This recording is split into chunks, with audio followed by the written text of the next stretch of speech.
Well, hey there, everyone. Welcome back to another episode of the Holy Donuts podcast, brought to you by our friends at WeGive.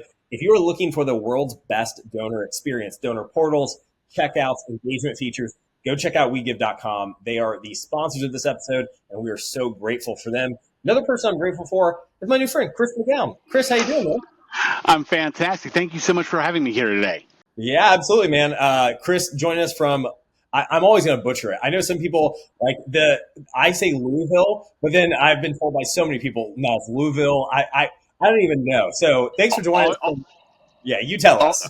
All you got to do is imagine your mouth full of marbles, Louisville. And Louisville. Then if you pronounce all the syllables, you're doing it wrong. Yeah. Well, thanks for joining us from Louisville. It's great to have you on today. Chris is the founder and the principal at Peak 9860 and does planned giving, helps ministries really think through how they can talk to their donor base and work with their donor base on that kind of planned giving, which, as I kind of admitted, I'm deep in the ignorance pool on this, Chris. I'm excited to learn from you today along with our audience. So thanks for joining us. Why don't we start here? Give the folks in our audience a little bit of an understanding of who you are, kind of, and how you got your start working with nonprofits. Sure, happy to. So I think, like everybody I've ever met in the space, I happened into fundraising, right? I don't know anybody who said, when I grow up, I want to be a fundraiser. Yeah. I graduated college with my degree in education. And a friend of mine said, hey, I'm starting an after-school program. Will you come run it during the summer? Great. I went up there. My second week there, I just got everything set away. She goes, by the way, I've got your salary for the first month. After that, you're going to need to go raise the funds for that. Well, that would have been good to know. Yeah. And so I started raising money. And I found out I'm actually really, really good at it. It matches my gifting, my personality. Yeah. And so I moved into this fundraising space, and I actually left behind the program side of it pretty quickly. And while I was there working, I met a gentleman who came in to do planned giving. So at that time, the process was the local office would make all the appointments and go and tell the local story, and then the hired gun would come in and do the planned giving nuts and bolts, right? Yeah. And I enjoyed what he was doing. He liked what I was doing. He said, listen, I'm moving, expanding my staff. Do you want to come with me? And so I did, and I went and I learned planned giving, the ins and outs of planned giving, and I will say I drank the Kool-Aid of the magic and the mystery of planned giving, only to find out that it's all smoke and mirrors, and 92% of the time, planned giving is extraordinarily simple. I tell people I can train anybody, any professional fundraiser, I can train planned giving, 92% of planned giving in an hour and a half. Wow. It's the other 8% that's the challenge that everybody talks about. And I say all you have to know is what to do when a donor asks you something from that 8%. Who's your backup plan? Right. And if you have that, go do planned giving all day long, because it really is very, very simple once you cut through the smoke and mirrors of the 4-tier distribution of a charitable mandate unit trust. Oh, golly. Yeah. I love it. Yeah. Okay, so let's go there then, man. I mean, I always like to ask our guests about strategies, tips, tricks, tactics like that they use. But I mean, when someone tells me, hey, I can teach you 92% of what you need to know about an hour and a half. Well, I mean, I've got 15 minutes. You teach me 20% of what you know about it, right? I can. So what I'll tell you is that the vast majority of planned giving donors don't want planned giving information from the charity. Okay. What they want is the details they need for somebody who is giving them planned giving information. Gotcha. Right? So what they need to know is, 1, your charity will accept the planned gift. 2, confidence in what that planned gift will happen what will happen with that planned gift when it comes to you. And 3, the information that they need for their legal documents. Mm-hmm. That's it. Right? And so that's all internal. The rest of it is promoting that you can take it and working into your everyday life. So if you as an organization, and that we may talk about this later, I'm not sure, but if you as an organization agree on what your policies are, on how you are going to deal with planned gifts, so that you can talk to your donors with integrity about what's going to happen when they, because remember, by the time you get the gift, 9% of the time, they're dead, right? And so they can't defend it. They can't say, well, that isn't what I meant. So if you have a policy in place that says, if you say X, we're going to do X. Yeah. right? And that's always the case. And you can go promote that. That's what donors are interested in. They want to have to know that you're going to act with integrity when they're not there. They're Yeah. all, to be clear, they already trust you. Otherwise, they would never have reached out in the first place, right? So if they're putting you in their will, which is the most common gift type, 87% of all planned gifts are gifts by will, right? If they're doing that, they're putting you in the very same document with their spouse, their children, their grandchildren, right? That's a really high elevation. So the average donor in their lifetime supports 12 charities throughout the year. Okay. So I write a check to 12 different charities throughout a year, and who that 12 is will vary from year to year, right? The average plan gift, if they put a charity in their estate plan, the average estate plan only includes 4. Wow. Right? So you've already narrowed down from minimum of 12, probably 24 throughout their lifetime, or 36. There's 4. So you're one of the 4. So they already trust you. All you want to do is validate that trust by having integrity in your plan. So we're actually going to do a webinar in a few weeks about about creating a gift acceptance policy with integrity. So, people want to learn more about that. We're happy to do that. That's something we do training wise. And we will drop that in the show notes for sure as people kind of watch it, to go watch that. Or if they're watching after the webinar, they can go back and watch a recording of it. Chris, talk to me a little bit about, because I come from the communications and marketing side. A lot of our audience does too. Some are donor development, so it's kind of a good mix. Talk to me about what you wish the marketing communication side of development knew about plan giving, and how maybe they can, you said most of it is having the documents they need. How do we better communicate about this? Because I think there's a lot that may be thinking, oh yeah, plan giving is just another one of our things we need to promote. But like, why? Give us some of the why plan giving should be top of the priority list. So I'll start with the why, then I'll start with the how, because they're both important and easy. The why is, if a donor makes a plan gift, when a donor makes a plan gift, they are at nearly 100% donor retention. It is extraordinarily rare that once a donor makes a gift, they stop giving gifts annually. Yep. Right. So most of us are at our best donors, right, are at 70% retention. Newly acquired donors closer to 40% retention. You have a plan giving donor, once they've made that commitment, they're near 100%. Right? And there's lots of thought process behind it. I don't honestly know why that is so high. My guess is they've made this emotional commitment. They want to make sure you're there whenever they aren't. Right. So that's number one. And by the way, they also tend to increase their giving throughout their lifetime, unlike the average donor who reaches a point and then caps and stays at that point, right? So that's plan giving donors not only don't negate annual giving, which you hear all the time. I'm afraid to talk about wills because then they'll stop giving to me annually, right? That's entirely wrong. In fact, it's the exact opposite. Not only are they going to give to you annually, they're going to give to you more often, more frequently, and in larger amounts than they have in the past. So that's the why it's important, or one of the reasons why it's important. The how, you talk about marketing folks. So marketing folks are my very best friends. Yeah. So what I tell anybody getting started in plan giving is do not spend money on plan giving material. Don't go. There are great vendors out there who offer amazing products, and I'm not going to name drop, but know that they're out there, right? We're not one of them, right? But we partner with some of them. But you don't need it. What you need is to work plan giving into what you're already doing, right? So if you're already sending out a great thank you letter, add a line in there that simply says, have you considered leaving a gift to XYZ charity through your will? Marketing standpoint, never use internal language. Plan giving, legacy giving, charitable gift planning, whatever you're going to call it in your organization is internal language. What we always talk about is gifts by will. That's the number one tool people use. Everyone understands what a will is, or at least thinks they do. Everyone needs one, regardless of whether they have 2 cents or 2 billion cents. They need a will. So we start there. It allows us to move the conversation forward. So if we talk about gifts by will, uniformly, it's easier on the marketing folks, and it's easier to work it into your language.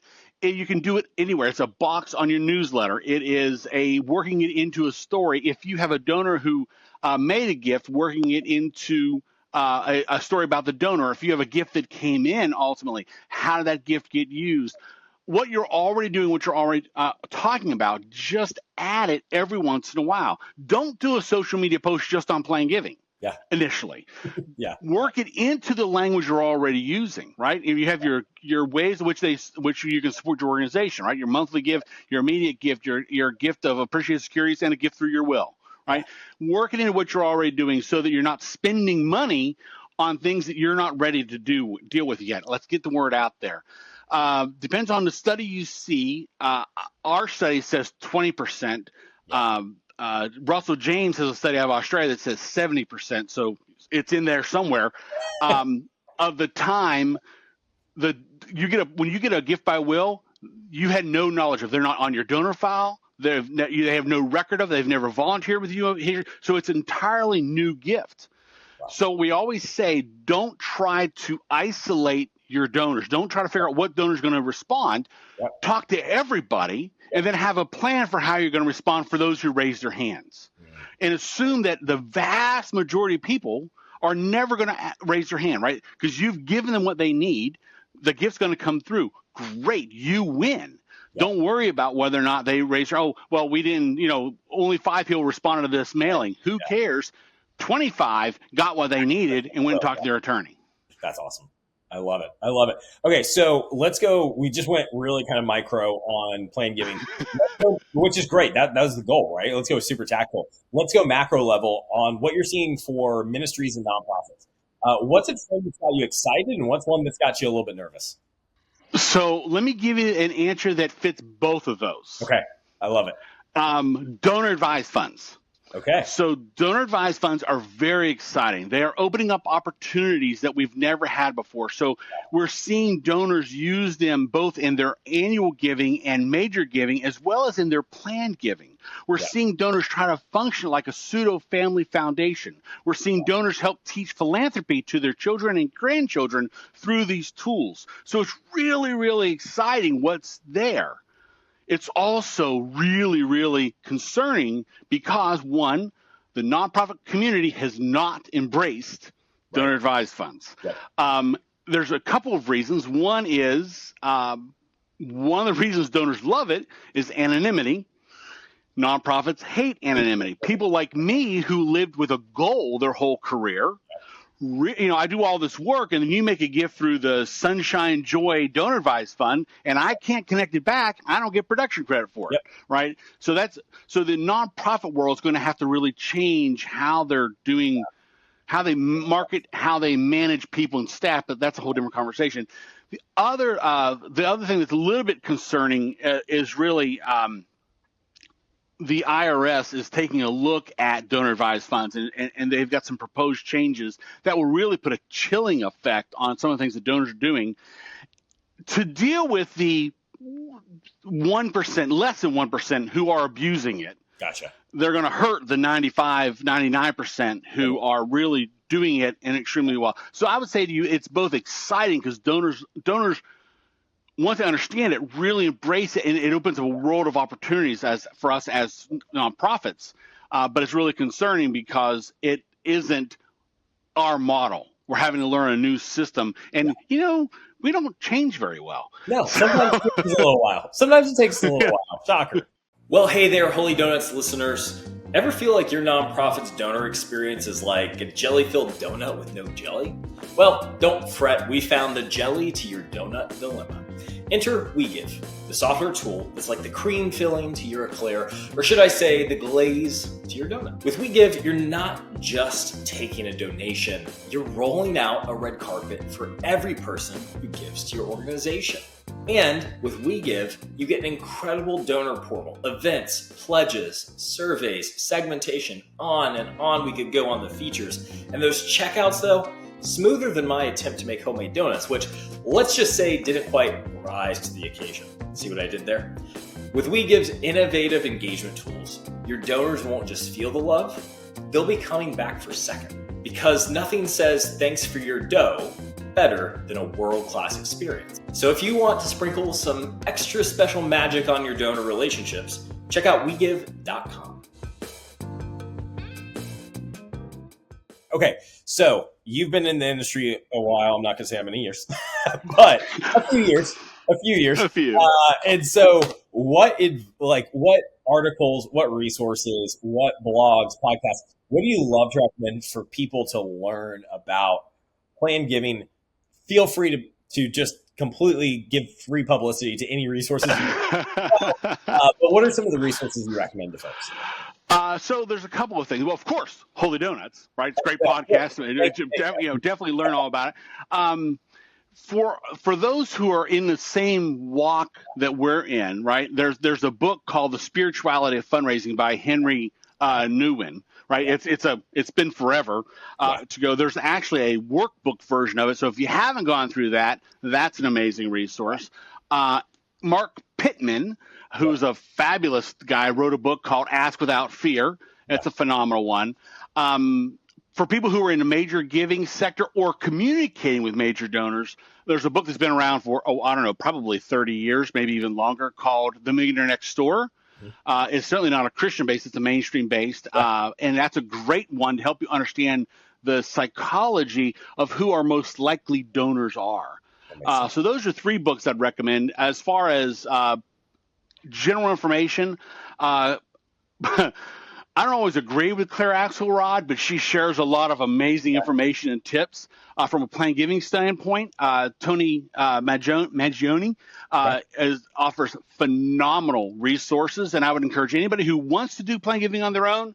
He's a great resource to get from, because our clientele are people who were doing it for them, right? So we've gone from telling to doing, and so if you want to go learn how to do it, well, happy to help you do that. But he's a really great resource. Been doing it for a really long time.